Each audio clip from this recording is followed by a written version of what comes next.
So we're here today with this X-Works Aston Martin V8 Vantage. This chassis is X2, which makes it the development prototype car for both the GT2 programme and the GTE programme.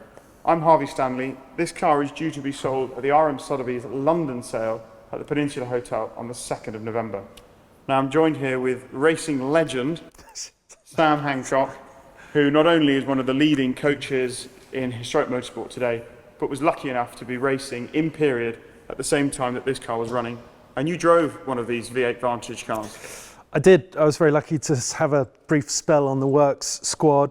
That was in the LMP1 program just before I got into one of these, and I was driving a car very similar to this for Jota in 2011, and we did the whole of the European Le Mans series and the 24 Hours of Le Mans. So I've got, pretty fond memories actually of these cars from that season. Yeah, I mean, the great thing about these cars was sort of a bit of a golden era for GT motorsport, and of course until recently it was a memory, whereas now I don't know if you've had the chance yet, but you will, and I'm sure you have had the chance.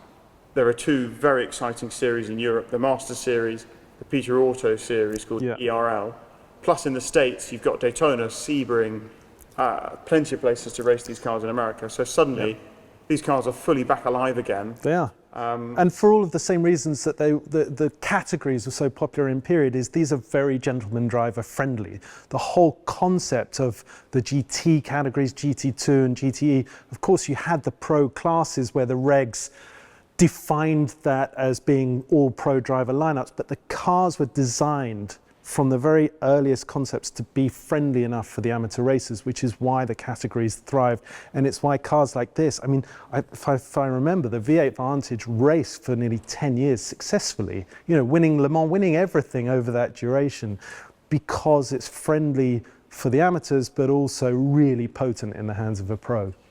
Yeah, so before the GT2 class, obviously it was the GT1 class. Yeah. Which had got to a point with the Maserati MC12, I guess, where, as often happens in motorsport, the costs had got bigger and bigger and bigger. Yeah. And suddenly it was getting out of reach for the gentleman drivers who ultimately fund our sport. Yeah.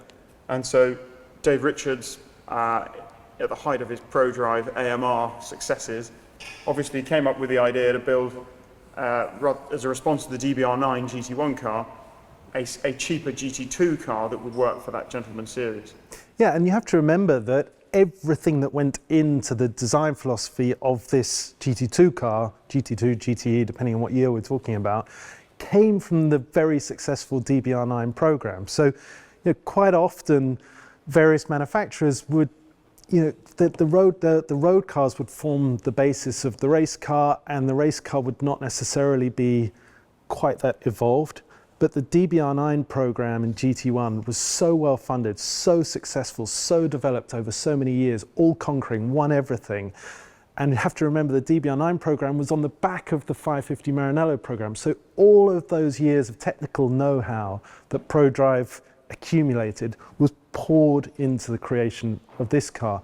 And it was really bloody good, really, really good. And it went on to achieve the international victories that it deserved from day one, but I think had it had slightly better teams and drivers looking after the cars in the very early years, it would have been quick from the outset. But I have very fond memories of racing nip and tuck against the Ferrari F430s, the Porsche 997s, and we never lacked anything. Yeah, I guess you've hit an interesting point there. When I look at an ERL or a Masters grid now, and I look at the cars on the grid, it's full of 997 RSRs. Yeah. Well, that's because they built nearly 50 of them. Yeah. 430 GTC and GT2 spec, well, again, they built 30 or 40 of the cars. Yeah. They only built 10 of these. But in terms of packaging, reliability, serviceability, it's a proper race car underneath, which can't necessarily be said for some of the other manufacturers that were racing at this time. Ultimately, it was a very even playing field because, of course, you had the balance of performance mechanism in place to keep all the manufacturers on a relatively level playing field, which drove us all absolutely nuts, but it's just the nature of GT racing. But what you've got here is a really professionally produced, proper racing car, one that, as I said, remains friendly for the amateur driver, but in the hands of a professional preparer is something they would find to be, very well conceived and thought out, very serviceable, and should be very reliable as well.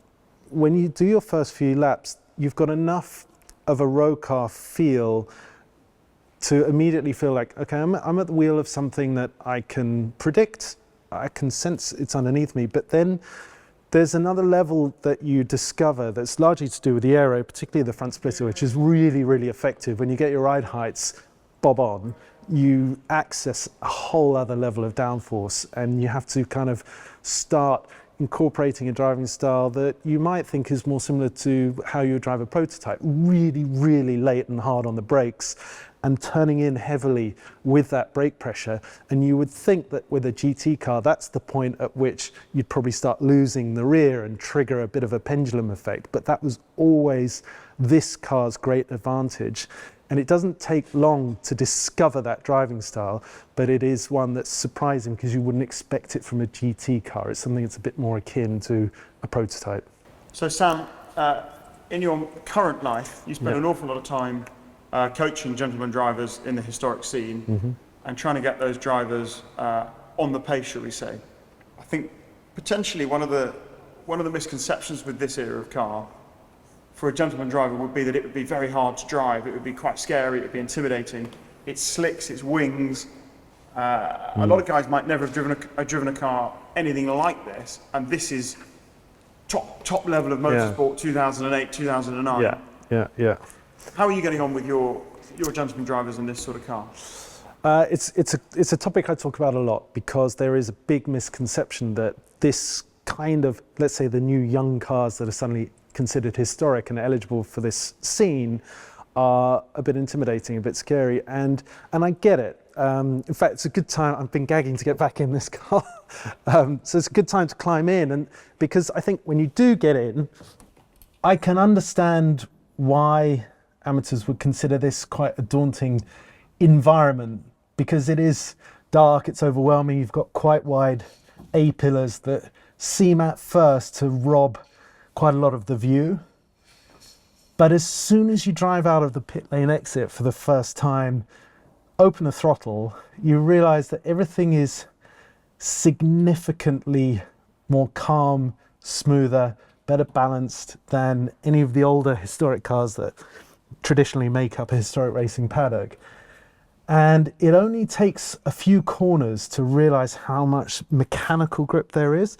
The aero grip that we talked about is something that's layered on later at a higher speed, and you don't need to know about that. You certainly don't need to be intimidated about that. So much of the work is done for you, and after that it's just about getting used to the extra cornering speed and later braking points, and that definitely is an adjustment and it takes a bit of time, but these cars are entirely accessible for any amateur in any historic racing paddock.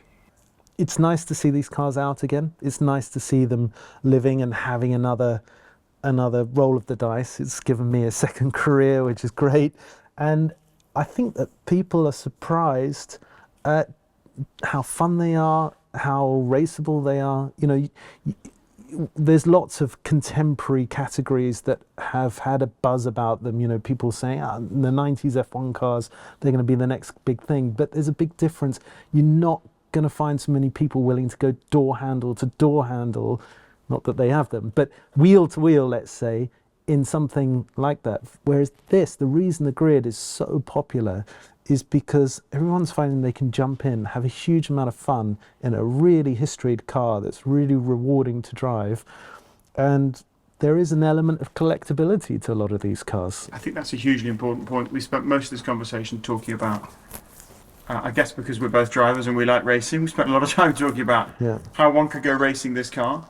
But I think the really exciting factor is we're talking about going wheel-to-wheel racing with a car which is 1 of 10. It's a Works Aston Martin. It wears genuine Golf livery because it was a Works car, an AMR Works car that ran at Le Mans, that in time will become a collectible car. Now we know to find an E-Type or a Cobra that ran at Le Mans as a Works car, we're talking many multiples of £1 million. We're talking Ferraris, we're talking tens of millions of pounds.